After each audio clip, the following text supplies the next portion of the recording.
Way to stick with this program, you guys. Welcome to phase 3. Whether it took you 3 months to get here or 3 weeks to get here, welcome to this next phase. It's gonna get juicy. Here we go. As always, the same 5 movements, we're just progressively making them harder to increase endurance for your low back to strengthen your core. Okay, we're gonna go into what's called a hard plank, and I got this from Dr. Sebastian Gonzalez over at Performance Place. This is amazing. Okay, we are gonna get onto our elbows. So whether you've been doing this plank on your elbows or hands, bring it to your elbows. Ground your knees into the floor as well as your elbows, and make sure they're separated a little bit wider than shoulder width.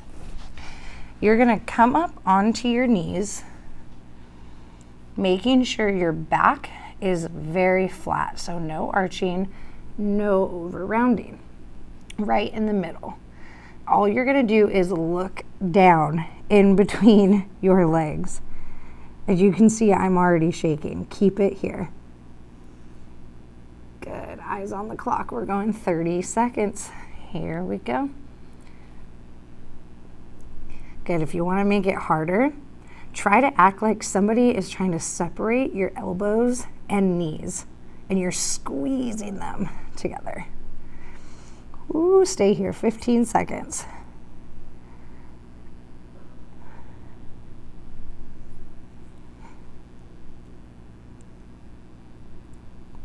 Three, 2, and 1. If you weren't shaking on that one, you weren't doing it right. Make sure you leave it in the comments below. That was hard. It's called the hard plank. Okay, we're moving on. We're gonna make the hollow body hold a little bit harder by putting our hands above our head. So again, the rule is that your low back cannot arch. So if you need to bend your knees a little bit, you can. And here we're staying for about 20 to 30 seconds. Here we go, ready?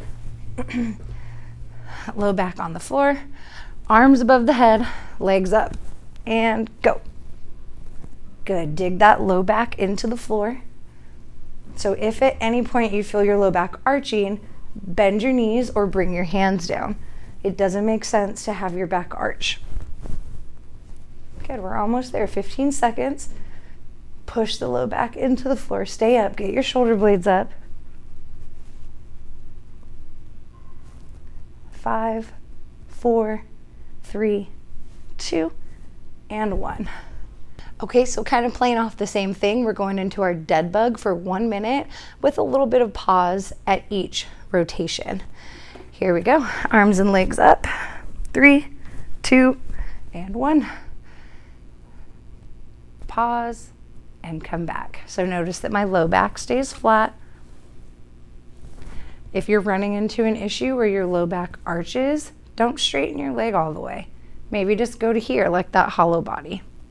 You have to learn how to modify your movements so that you don't feel pain.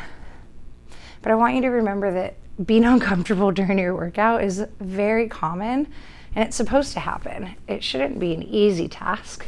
You want to be challenged to create an adaptation for your body.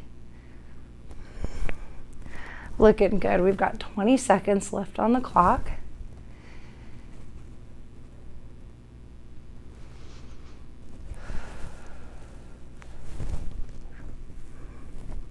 Five seconds to go.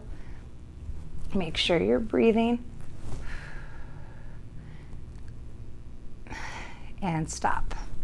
So in phase 2, I had you guys do a side plank with a little baby rotation, and it was to build to what we're gonna do now, which is side plank rotations, okay? Go ahead and watch me first. You're gonna start with one foot on in front of the other, and you're on your elbow, up like this. Take your other elbow and pivot down, watch my feet and my hands, and now I'm into a regular plank. And then I'm gonna pivot right back. Ready? I told you phase 3 was interesting. 30 seconds, 3, 2, 1, go. Okay, up in a plank. Your shoulder, hips, and feet move together. Down, down, down. And we put our hand down. Pause for a second. Come back up, rotate together. Good, keep going. Make sure your feet are pivoting with your shoulders and your hips. 10 seconds. And down. Oh my goodness, let's do the other side. Good. So because I work with a ton of CrossFit athletes, I usually try to do movements that require them to move their shoulders, hips, and feet together. Just like a snatch, just like on the rower, just like a clean. There are some sports that require you to have some disassociation, like golf. But this is a really good movement, regardless, to strengthen your core and your shoulder girdle. Come back down. Good. In phase 3, we're taking bird dog and we're pausing for 5 seconds at the top with each side. Here we go. Wine is on our back. Curl your toes under for me. 3, 2, 1. Go ahead and lift, hold, and back down. Ready? Hold. And back down. Keep it going. Again, make sure you're not arching. You're tucking your core under. I would highly recommend putting a water bottle on your back. Don't put red wine, you'll spill it, unless you want to take the challenge. Don't do it on white carpet. Good, we're pausing.